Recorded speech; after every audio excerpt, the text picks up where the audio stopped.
There was a time when I thought change had to be dramatic, that to transform my life, I needed to start over completely. But I was wrong. Real change doesn't come from burning everything down and starting fresh. It comes from building small habits that quietly reshape the person you are becoming.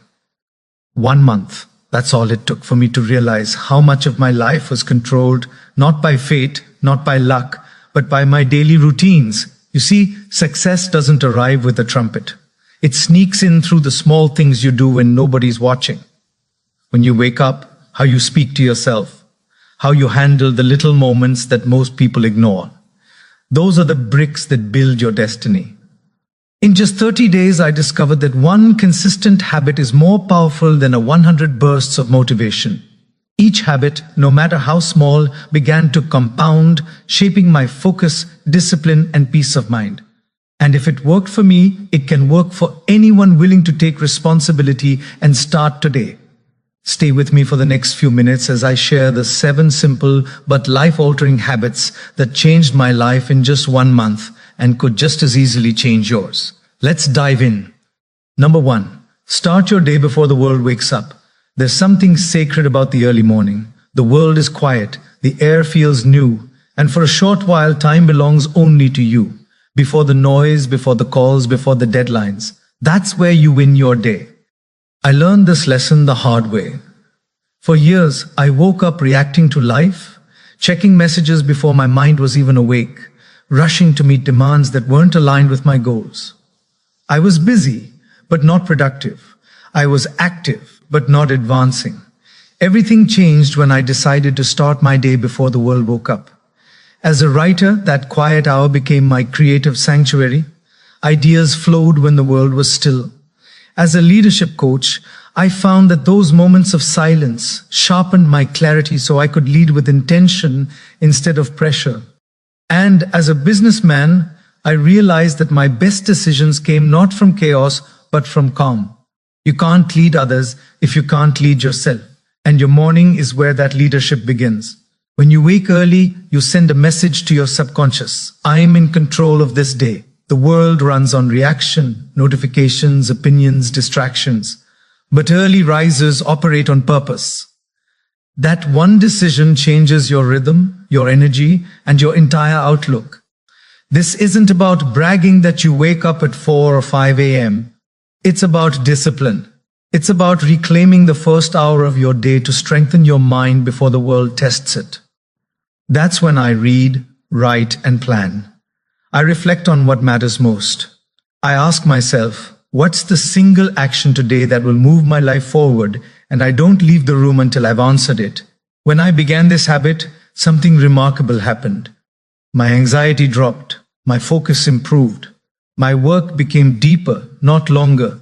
I stopped chasing time and started managing it. That first hour became the foundation for everything. My fitness, my business growth, my peace of mind. If you want to change your life, don't start with a massive plan. Start with your morning. Set your alarm a little earlier. Don't reach for your phone. Sit in silence. Move your body. Read something that uplifts you. Write down your goals before the world distracts you from them. You'll be amazed at how differently you feel, not just in the morning, but throughout your entire day. Success doesn't begin in meetings or in offices or on the field. It begins in the dark, quiet hours before anyone else shows up. It's when you choose growth over comfort, direction over distraction, and purpose over pressure. The habit that changed my life started the moment I took control of my mornings. That's when I stopped waiting for the world to give me time and started creating it myself. Number 2, keep the promises you make to yourself.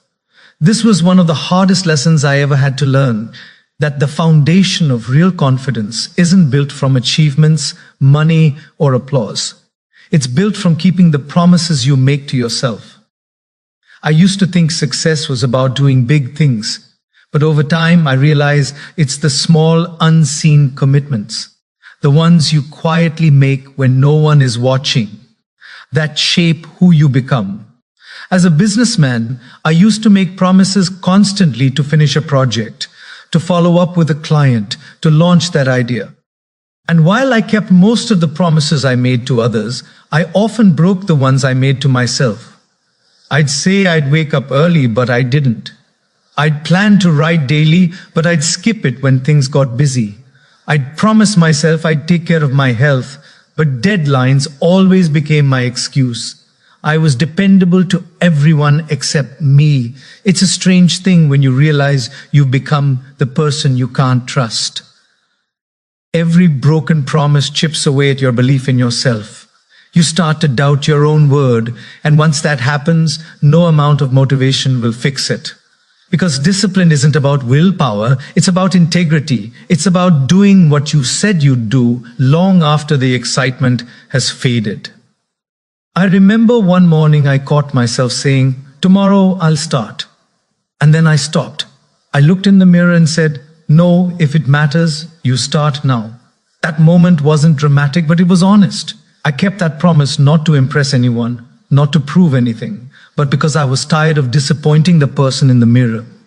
That one kept promise started a chain reaction.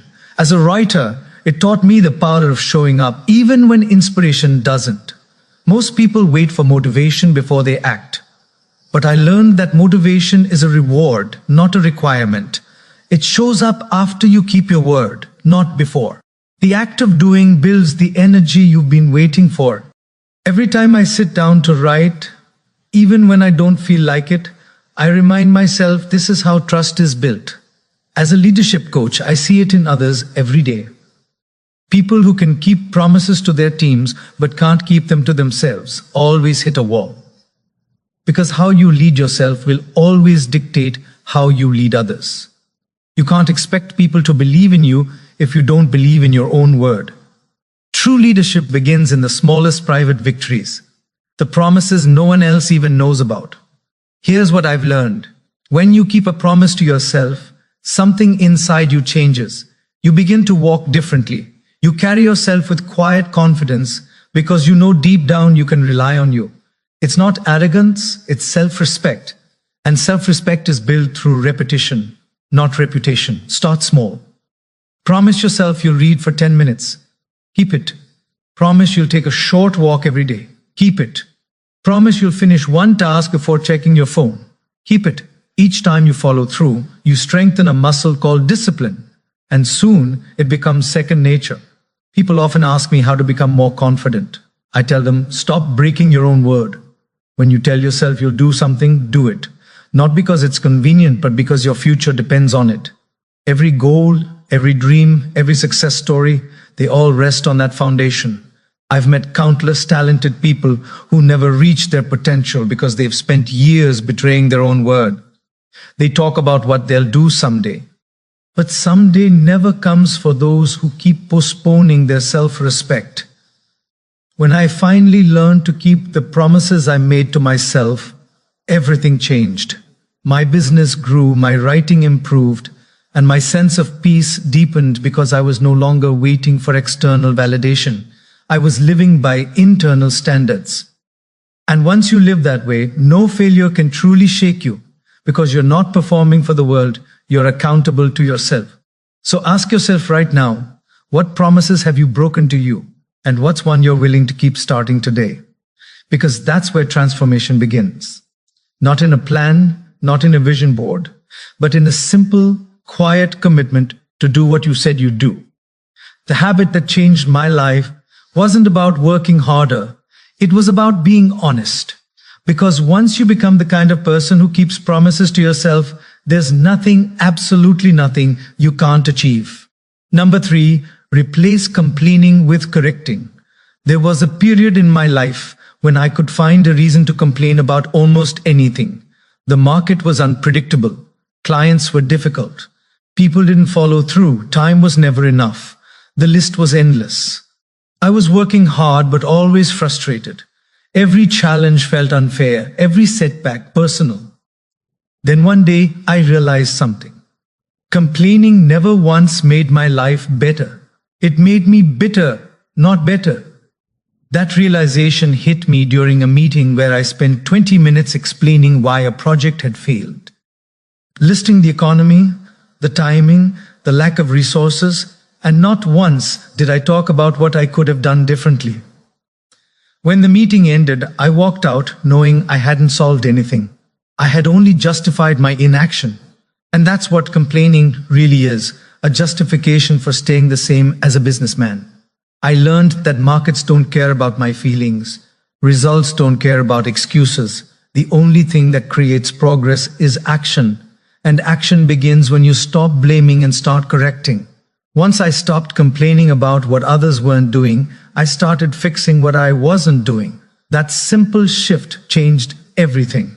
My company, my habits, and my peace of mind. As a writer, I noticed the same pattern. When I complained about not having enough time to write, I wasn't actually short on time. I was short on focus. I had the same 24 hours as everyone else, but I was spending them defending my excuses instead of writing my story. So, I made a new rule. If I catch myself complaining, I must immediately turn that complaint into a correction.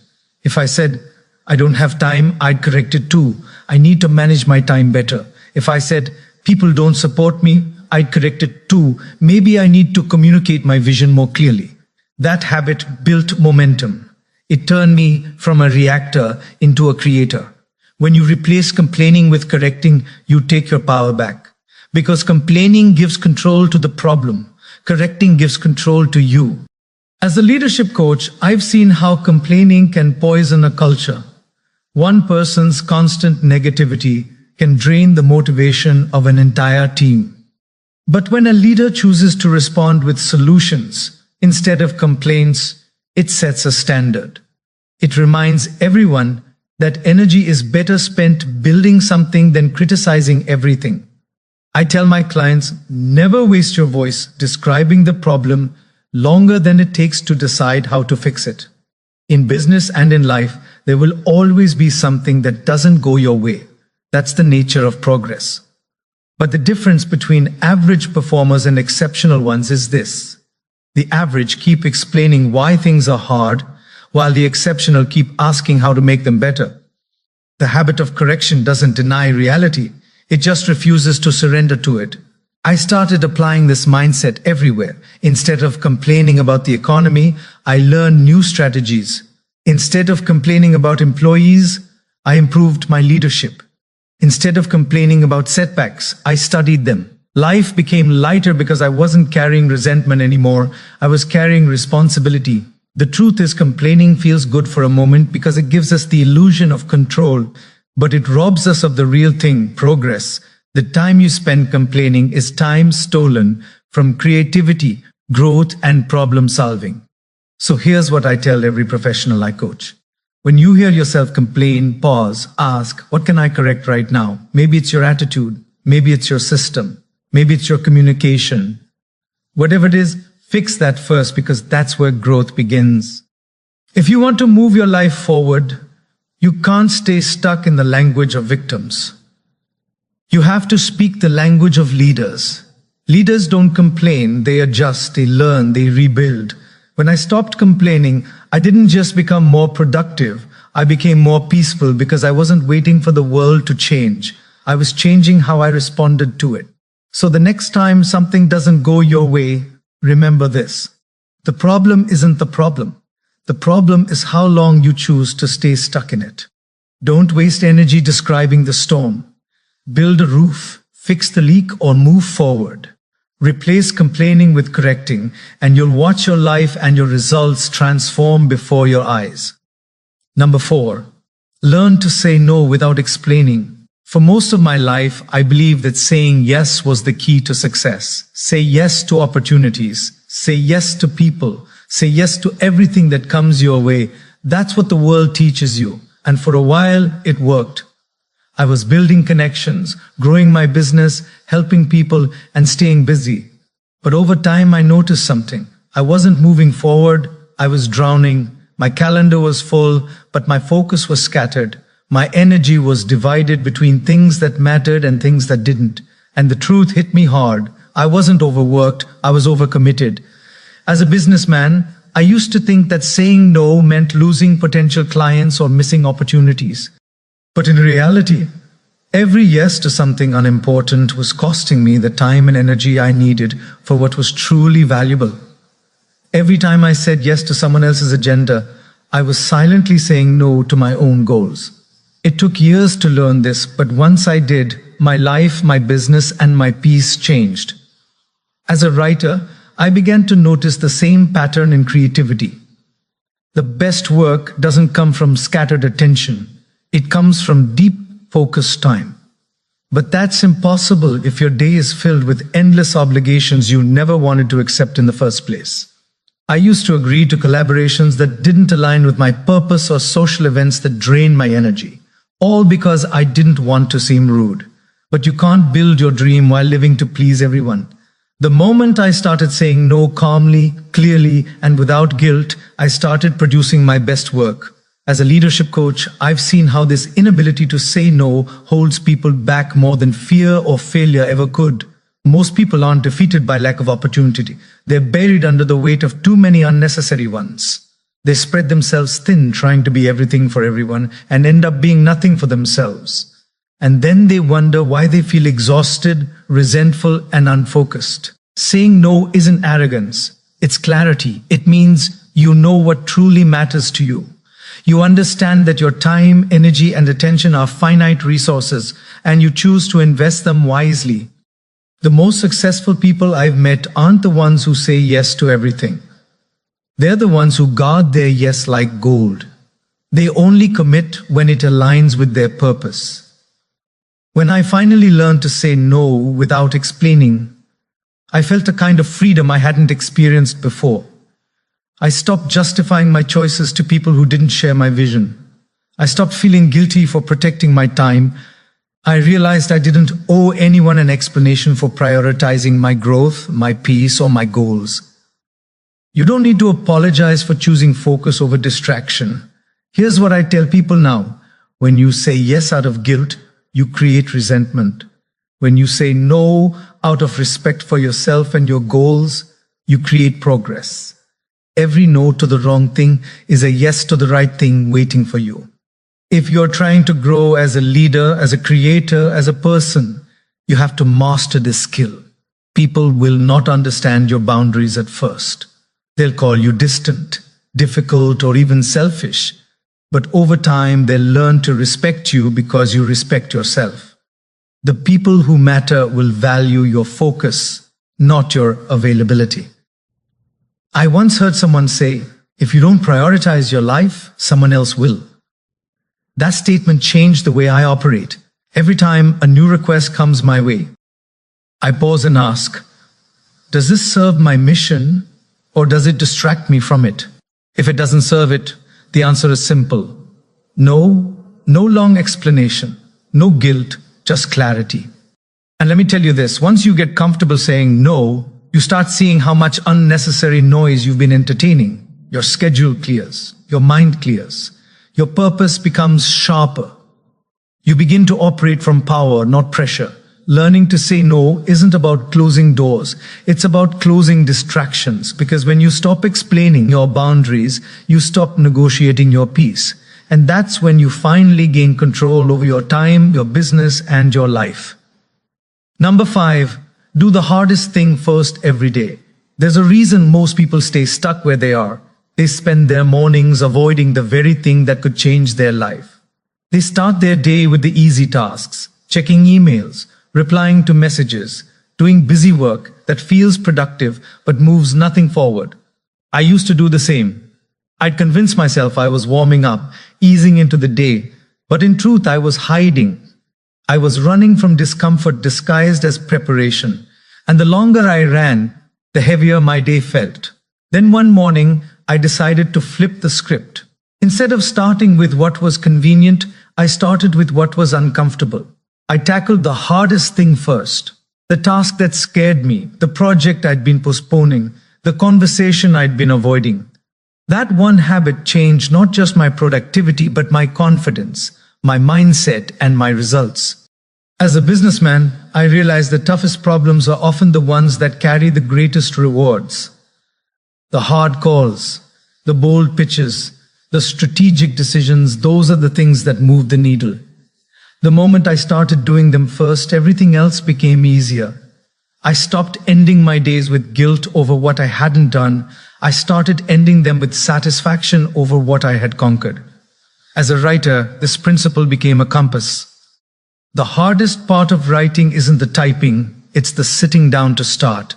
The resistance is strongest right before you begin. I used to wait for inspiration, but now I know inspiration comes after action, not before it. The hardest sentence to write is the first one. But once you break that barrier, momentum takes over. Every morning, I'd sit down, open the blank page, and write through the discomfort. Some days the words flowed, other days they crawled. But either way, I showed up and faced the hardest thing, and that's what kept me growing. As a leadership coach, I've seen how people sabotage their progress by avoiding difficulty. They fill their days with safe routines and call it discipline, but it's really avoidance dressed as productivity. I tell them, if your day doesn't start with something that challenges you, you're not growing. You're coasting. True discipline isn't about doing more. It's about doing what matters most, even when it's uncomfortable. Here's the truth. Your brain is freshest in the morning. That's when your willpower is strongest. If you spend that prime energy scrolling through distractions or handling trivial tasks, by the time you reach the hard work, you're already drained. But when you do the hardest thing first, you flip that equation. You start your day with a win.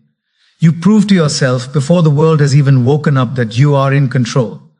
That confidence carries through everything else you do.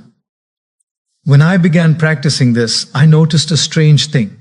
The fear I had about hard tasks began to disappear. Not because they got easier, but because I grew stronger. The task didn't change. My relationship with discomfort did. I stopped waiting for the perfect moment to feel ready. I realized readiness is created by doing. There's a simple rule I follow now. If something makes me uncomfortable, that's my cue to do it first. The mind wants comfort. The soul wants growth. You can't have both at the same time. Every morning I ask myself, what's the one thing that if I get it done today will move me closer to my goals? Then I do it before breakfast. That's how I built momentum. Not by speed, but by courage. This habit doesn't just build productivity, it builds character. It trains you to face life directly instead of dancing around it. When you make a habit of confronting the hardest thing every morning, fear starts losing its grip. You stop being controlled by hesitation. You stop negotiating with your dreams. Think about it. If you can conquer the toughest part of your day before noon, what can possibly stop you after that? The rest of your day becomes easier because you've already proven something to yourself. You can do hard things. And once you prove that daily, nothing in business, writing, or life can intimidate you again. So tomorrow morning, don't start your day with what's easy. Start with what matters. Tackle the hardest thing first and watch how your confidence, your success, and your peace of mind begin to rise together. Number 6. Be ruthless about what deserves your energy. Energy is the most valuable currency you have. Not time, not money, not opportunity. Because without energy, none of those things matter.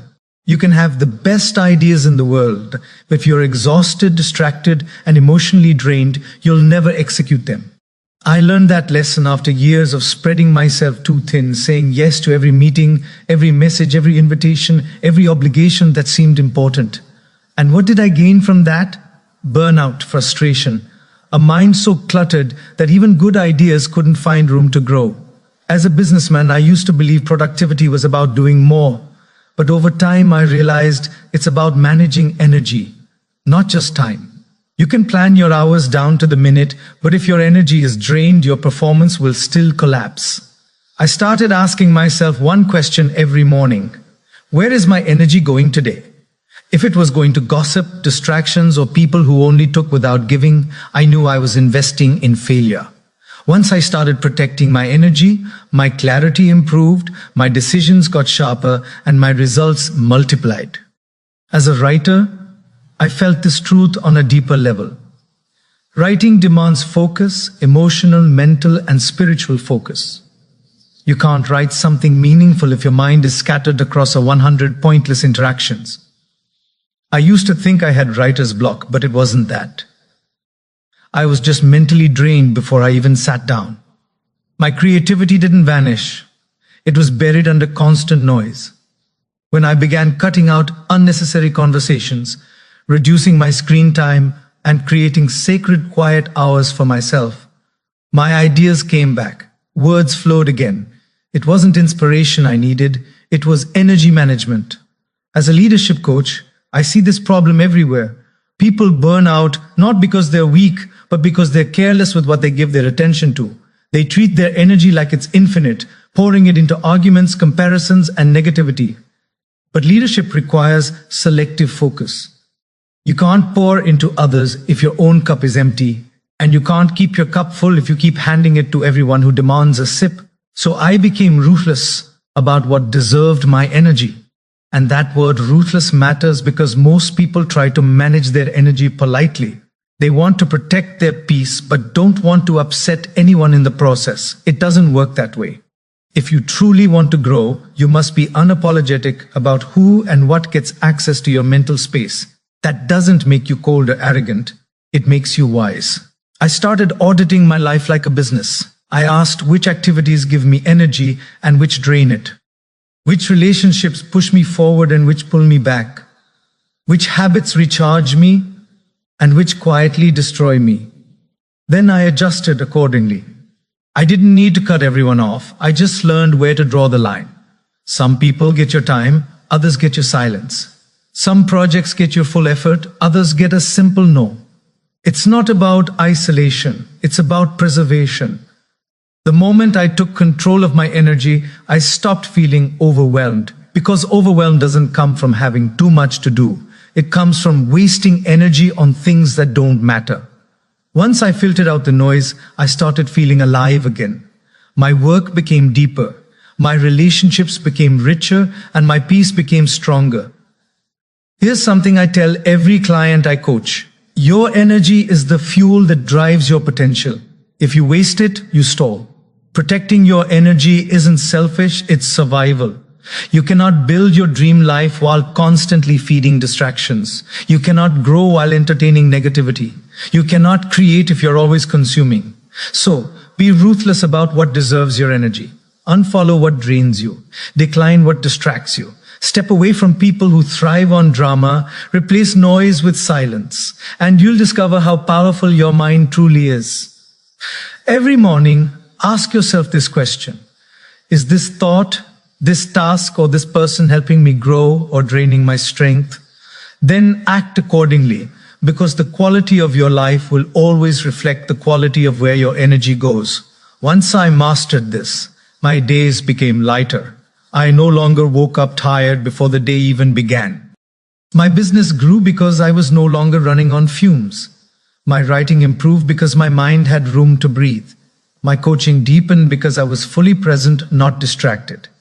So, let me say this clearly. Don't waste your fire on people and problems that don't deserve your flame. Be ruthless, not reckless. Protect your focus, protect your peace, and protect your energy, because everything great you'll ever build depends on it. Number 7. Reflect every night before you sleep. Most people end their day the same way they started. Rushed, distracted, and unaware of what really happened. They collapse into bed, scrolling through a screen, drowning in noise until sleep finally takes over. I used to live like that too. I thought rest meant simply shutting down.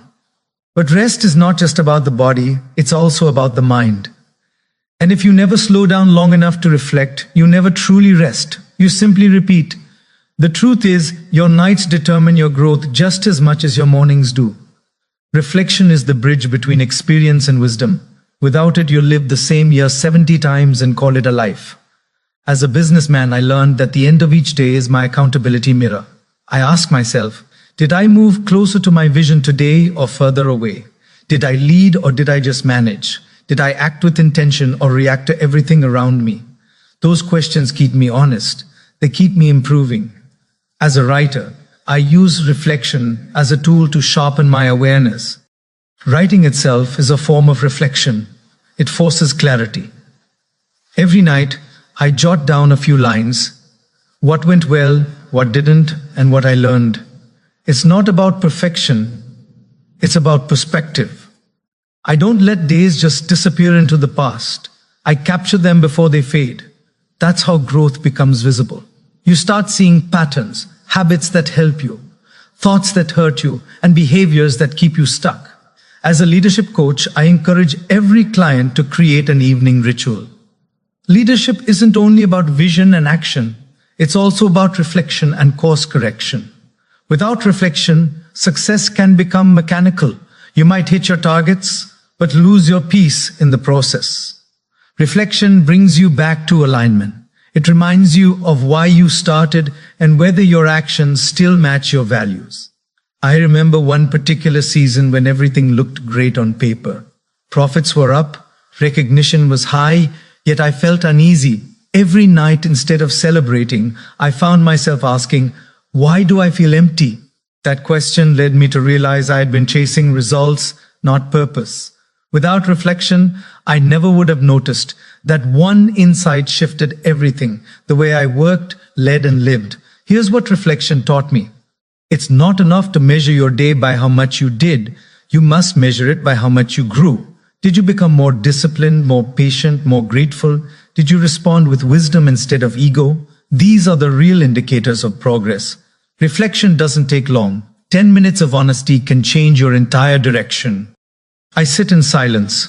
No distractions, no screens, just a notebook and a calm mind. I ask 3 simple questions. What did I do well today? What could I have done better? What will I do differently tomorrow? That last question is the most powerful one. It transforms reflection into action. It ensures tomorrow isn't just a repeat of today. When you make reflection a habit, you stop living reactively. You begin to live with precision. You start noticing how certain thoughts drain your focus, how certain people affect your energy, how certain habits delay your progress. Awareness becomes your greatest advantage. And when you're aware, you can adjust. I've noticed that most regrets in life come from people who never paused to think before it was too late. They kept moving, kept reacting, kept running, until one day they realized they were running in circles. Reflection saves you from that trap. It's your daily reset, your chance to correct your course before small mistakes turn into major regrets. Now, my day doesn't end when I close my laptop or finish my meetings. It ends when I've looked back with honesty and learned something worth carrying forward. That's how you turn days into lessons, lessons into growth, and growth into wisdom. If there's one practice that grounds me, no matter how chaotic life gets, it's this one. Reflection gives meaning to movement. It gives purpose to progress. It keeps me connected to what truly matters. So, tonight before you sleep, don't just scroll, don't just switch off. Sit with yourself for a few quiet minutes. Ask the right questions. Listen to the answers. Because growth doesn't only happen in action, it happens in awareness. And when you make reflection your final habit of the day, you'll stop merely existing through your days and start evolving through them. When I first started working on these 7 habits, I didn't expect them to change everything. I thought they'd simply make me more productive, more organized, maybe even more disciplined. But what they really did was transform the way I saw myself. They taught me that success isn't something you chase, it's something you create, one consistent action at a time. Most people are waiting for motivation. They want to feel ready before they act, but that day never comes. I learned that action creates motivation, not the other way around. You don't need to change your entire life overnight. You just need to take control of one small corner of it. One morning, one promise, one habit, and protect it fiercely. Because once you prove to yourself that you can change one thing, you realize you can change anything. As a businessman, I saw these habits sharpen my focus and my decision M. As a leadership coach, I saw how they built trust first within myself, then with others. And as a writer, I realized these same principles apply to every area of life. Growth, success, peace, and purpose are all built from small intentional habits practiced daily. You can't wait for life to slow down. You can't wait for people to understand your journey.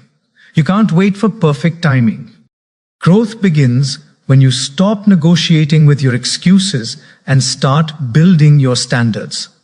So, if you're standing at the edge of change, unsure where to begin, begin here. Wake up before the world, keep your promises. Stop complaining and start correcting. Protect your energy. Face the hard things first. Reflect before you sleep. These 7 habits aren't magic. They're structure. They are the quiet architecture of a better life. It doesn't take a miracle to transform your life. It takes commitment. It takes honesty. It takes the decision to stop talking about change and start living it, even when it's hard, even when no one's watching. I've lived both sides. The restless, distracted version of myself and the disciplined, focused one. And I can tell you with absolute certainty, the disciplined life feels freer, the intentional life feels lighter. So start today. Don't wait for the new year, the new week, or the perfect plan. You already have what it takes to change your life, your habits, because when you master your habits, you master your future. Let's build that version of you. One habit, one day, one choice at a time.